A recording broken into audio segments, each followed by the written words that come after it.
कहानी तेरी मेरी। तुम्हारे आने से पहले मैं बहुत खुश था।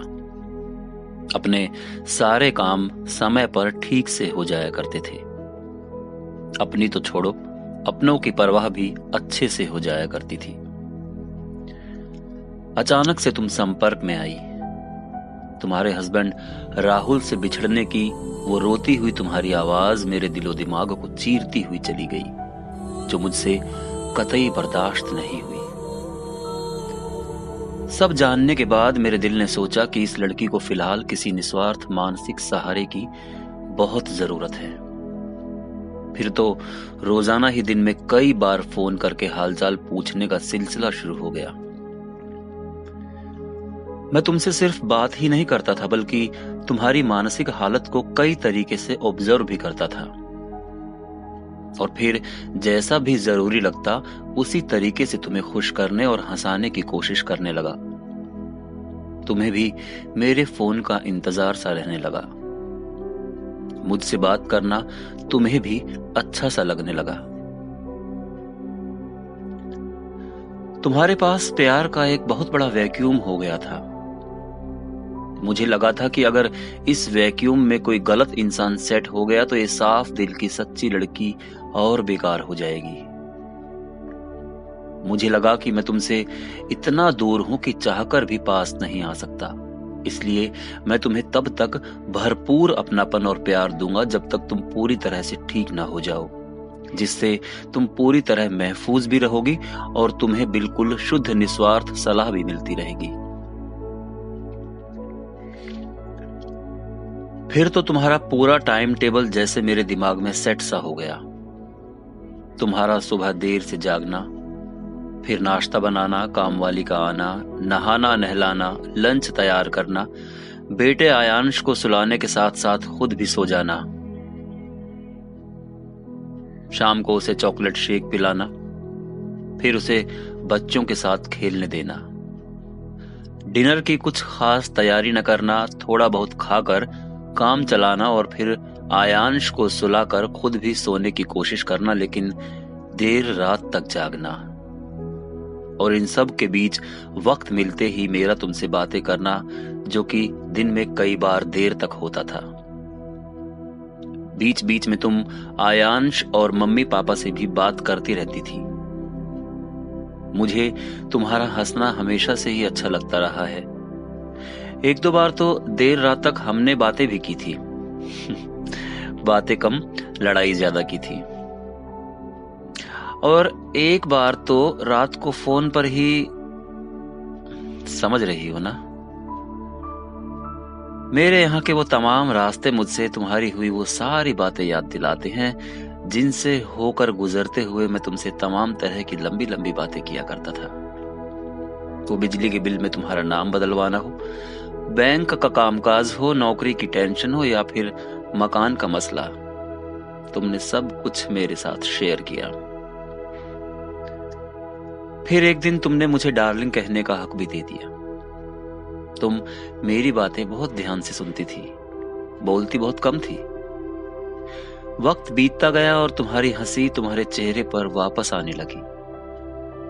एक दिन दोपहर में मेरे यहाँ बारिश हो रही थी और तुम वहां बिस्तर में थी। तुम्हें याद है ना, वो फोन पर बात करते हुए तुमने जो बटरफ्लाईज महसूस की थी? फिर तुमने मीठू कहना शुरू कर दिया। तुम्हारी बातों और बोलने के तरीके में कॉन्फिडेंस नजर आने लगा। जब तुमने मुझसे बेवजह नाराज होना शुरू किया तो मैं समझ गया कि तुम अब काफी हद तक संभल चुकी हो। तुम कहीं ना कहीं खुद को मुझसे जोड़कर देखती थी। और फिर उस शाम तुम्हारा रुआंसा सा होकर यह कहना कि रवीश प्लीज मुझे छोड़कर मत जाना, कभी मत जाना रवीश। अब तुम मीठू से आगे निकल चुकी थी। तुम्हारे इतना कहने ने मेरे दिलो दिमाग के दूर कोने में कोई तार इस तरह से छेड़ा कि मुझे लगने लगा कि तुम मुझसे बिछड़ी हुई वो कोई आत्मा हो, जिससे मिलकर मुझे अब संपूर्णता का एहसास हो रहा है। उसके बाद से मुझे लगने लगा कि जिस तरह की खुशी मैं तुमसे मिलने से पहले महसूस करता था ना, वो तो एक छलावा मात्र थी, एक सांसारिक खुशी थी। आत्मीयता की खुशी तो मुझे तुमसे बात करके मिलने लगी। वो रोमांटिक अंदाज में तुम्हारा मुझसे बातें करना, अपने बारे में वो सारी बातें मुझसे शेयर करना जिन्हें सिर्फ और सिर्फ तुम जानती हो। अपनी शादी के बाद वाले वो सारे अंतरंग पल जिन्हें सिर्फ तुम दोनों ने जिया, उन बातों को तुमने मुझसे शेयर किया। तुम्हारी आवाज में मैंने न सिर्फ प्यार बल्कि हंसना, रोना, इंतजार, परवाह, चिंता, बेचैनी सब महसूस किया।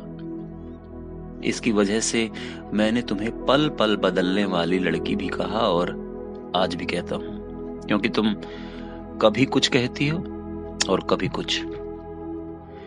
एक तो तुम्हारी आवाज, ऊपर से तुम्हारा रोमांटिक अंदाज। कसम से एक एक शब्द दिलो दिमाग में ऐसे उतर जाता मानो सूखे हलक में ठंडे पानी की तरावट हो रही हो। यह सिलसिला फिर करीब रोजाना का सा हो गया।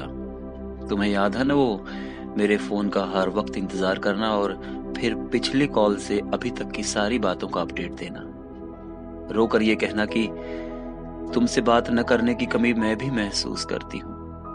आखिर मैं भी तो एक इंसान हूं ना। और फिर गुजरात से लेकर मध्य प्रदेश और छत्तीसगढ़ तक के हर सफर में तुमने मुझे अपने साथ महसूस किया। हमारा इस तरह से बातें करना मानो हम एक दूसरे को जमाने से जानते हों। पता नहीं हमें दूर से ही इतना करीब ले आया कि मुझे तुम्हारी लगातार परवाह रहने लगी। मसलन तुम्हें समय पर चीजें मिलनी चाहिए, तुम्हें सिर्फ अपने करियर को लेकर बाहर के कामों के अलावा कोई और चिंता नहीं होनी चाहिए। ये सब खुद से हो रहा था। ऐसा तो खैर आज भी लगता है कि न जाने वो कौन सी रूहानी ताकत है जो मुझे इतने अजीब तरीके से तुमसे जोड़े हुए है।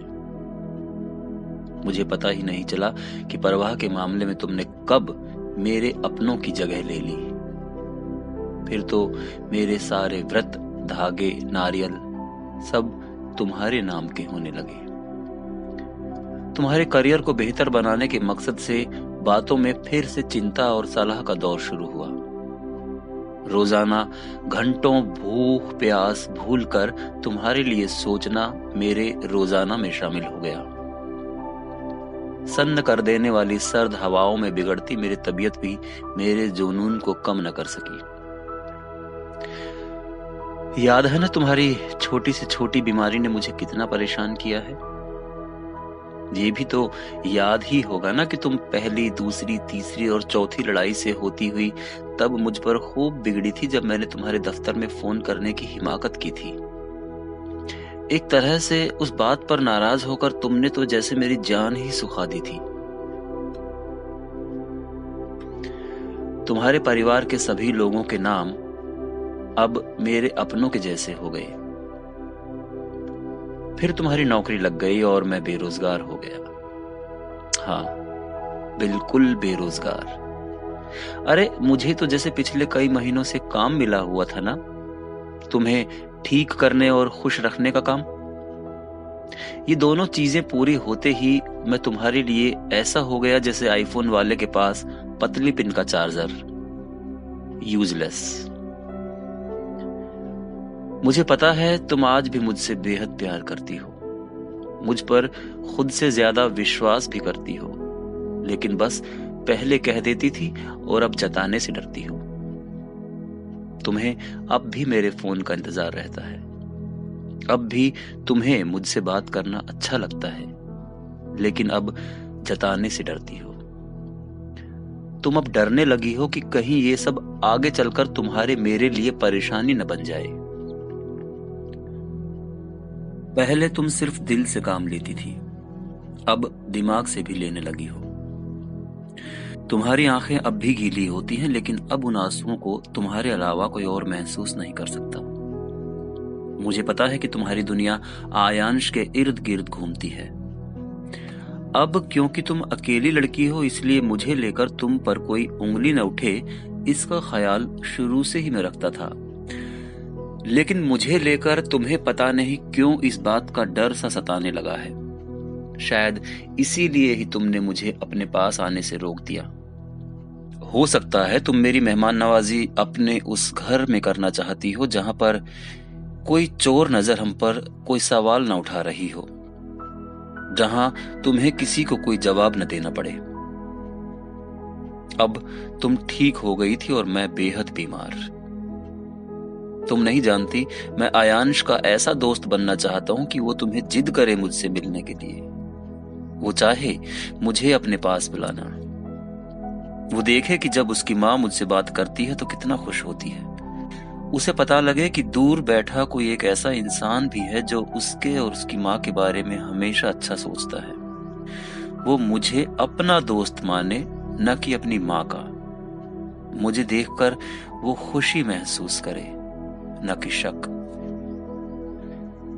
तुम्हारे साथ तकदीर में जितना बुरा होना लिखा था शायद वो हो गया है। अब तुम अच्छा सोचो और तुम्हारे साथ सिर्फ अच्छा ही होगा, बहुत अच्छा। मुझे लेकर अपने दिमाग में कोई शक मत रखो, खासकर उस हालत में जबकि तुम मुझे मुझसे बेहतर जानती हो। मेरी मजबूरी हो सकती है, मंशा नहीं। ये तुम्हें खुद से मान लेना चाहिए कि नहीं, इस तरह का बंदा नहीं है वो। और फिर जब तक मजबूरी की सच्चाई का पता न लगे, गलत वजह नहीं पालनी चाहिए। तुम्हें ये सोचना चाहिए कि पहले तो ये ऐसा नहीं था, फिर अब ऐसा क्यों हो गया है। मैंने तुम्हें बताया था ना कि फिलहाल मैं बीमार हूं, लेकिन तुमने मेरी हालत नहीं समझी। मुझे खुद से ठीक होने में अब थोड़ा सा तो वक्त लगेगा ना। ये भरोसे का रिश्ता है सपना, इसे शक की कीमत पर मत तोलो। मेरी दुआएं, प्यार, दुलार और मेरा साथ हमेशा तुम्हारे साथ है। बाकी अगली किश्त में।